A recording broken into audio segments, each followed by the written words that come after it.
When you're a young American service member, you've maybe not been outside of the state of Oklahoma, much less the United States. And here you are half a world away, wondering if your country appreciates you, wondering if they've forgotten that you're over there. So when they get a care package that has their name on it, full of things that they can enjoy and also share with their friends, it's a good day. It was just a box, anything from home, just to make them feel like that what they are doing over there is worth it to their families. One thing about the Hugs project that made the guys, they knew that it wasn't just their family that was appreciating their efforts over there. At the beginning of the war, we were told if we didn't have someone serving, we couldn't send packages. You had to have an individual name. So after a year, we finally decided just because we didn't have someone over there, we should find someone and support them. So we realized real quickly there was a need over there to hear from home, anyone's home, that they were cared about and that they weren't forgotten. But the biggest thing that we do look forward to is mail. And we send care packages and cool ties to every member of every branch of service that we can contact, just as our way of saying thank you.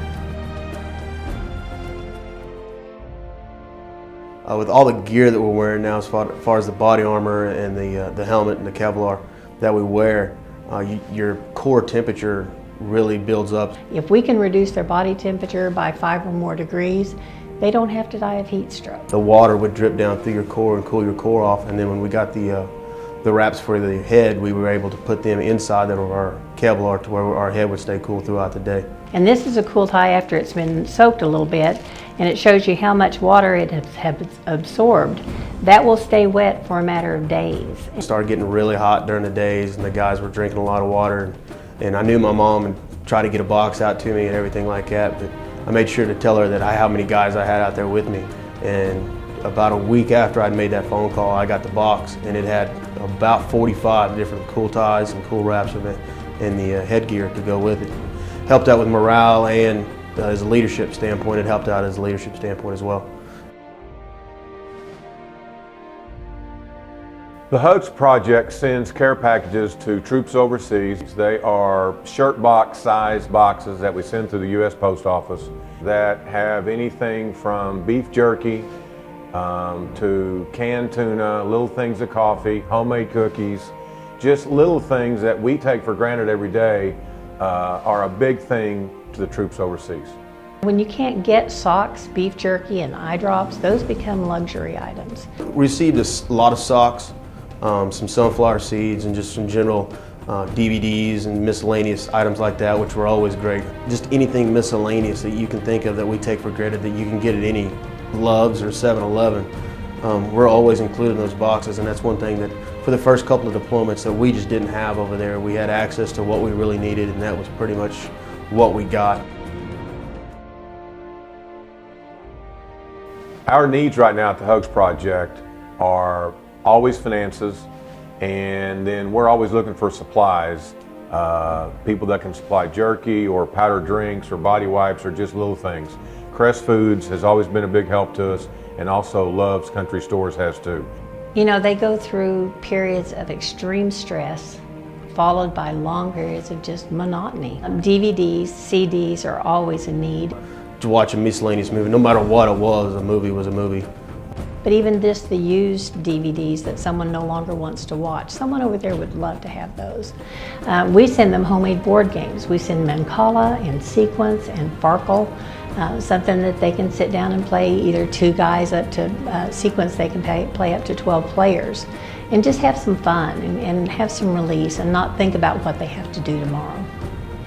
One of my favorite reactions came in about a week ago, and he talked about a little packet that looked like this one. He said when we opened that up and realized that inside was Oklahoma wheat, time stood still. And he said they put these little heads of wheat up in the headband of their boonie hats, and they were dancing. He said if you could have seen our eyes, you would have realized that for a moment we were back at home. I remember being away for my first Christmas, away from my family, and it was tough as far as, you know, being 2,000 miles away from home. Christmas can honestly be one of the loneliest times of the year for anyone. The whole aspect of just being separated during a time like that where you know everybody's with their family. From late September through early December, we put together about 4,000 boxes.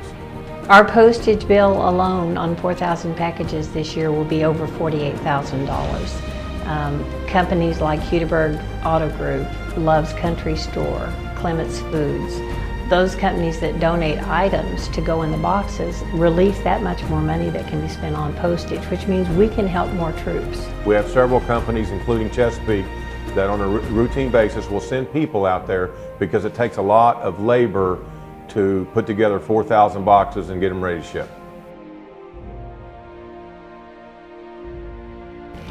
The Hugs Project is located in Crossroads Mall. We've been very blessed. Crossroads Mall has donated space to us for the last 2 years.